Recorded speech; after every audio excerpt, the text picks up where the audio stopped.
Joining me now, I've got Anita Tucker from the Métis Nation of Ontario. Thank you so much for being here with us.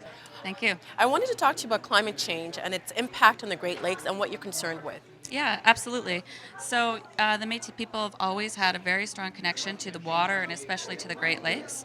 Our traditional territory surrounds the Great Lakes and it includes most of the waterways right across Ontario.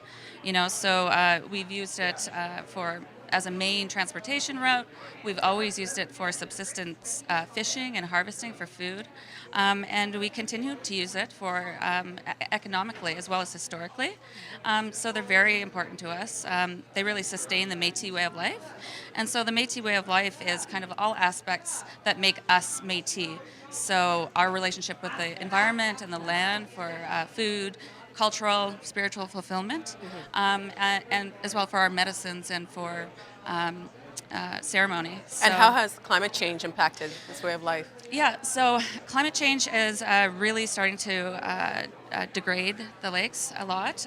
We're very concerned. These stressors like invasive species, increased water temperature, lower water levels, nutrient cycling, all of these things are a big concern for the Métis people.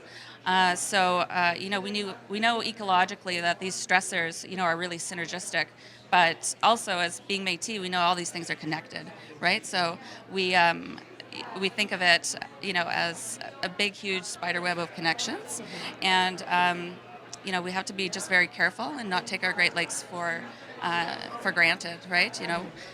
Protection is one of our main goals, from an environmental perspective. And how would you like people to do that? So I think, having very strong management and to have really good leadership as well. For communities to work together is really important. And, that good leadership, they really have to be respectful of all the people that use the lakes, right? So our neighbors to the south, right? All of our Indigenous peoples, and then all across Canada, really. So, those are...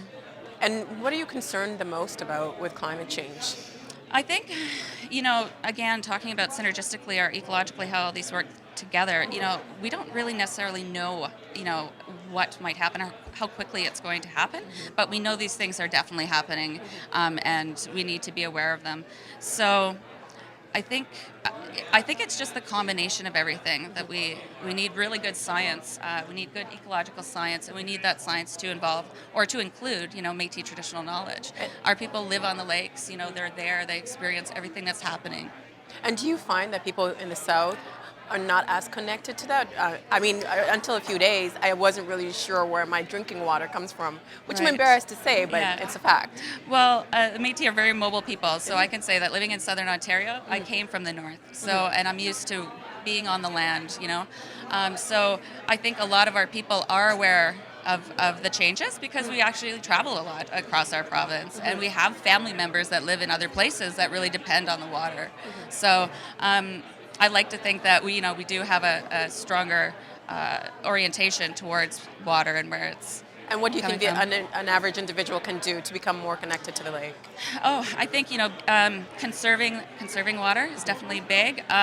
Just being conscientious, right? Talking about water, talking about the importance that these bodies of water give to everybody, right? Anita, thank you so much for taking the time to speak with us. Thank you. Help TVO create a better world through the power of learning. Visit TVO.org and make a tax-deductible donation today.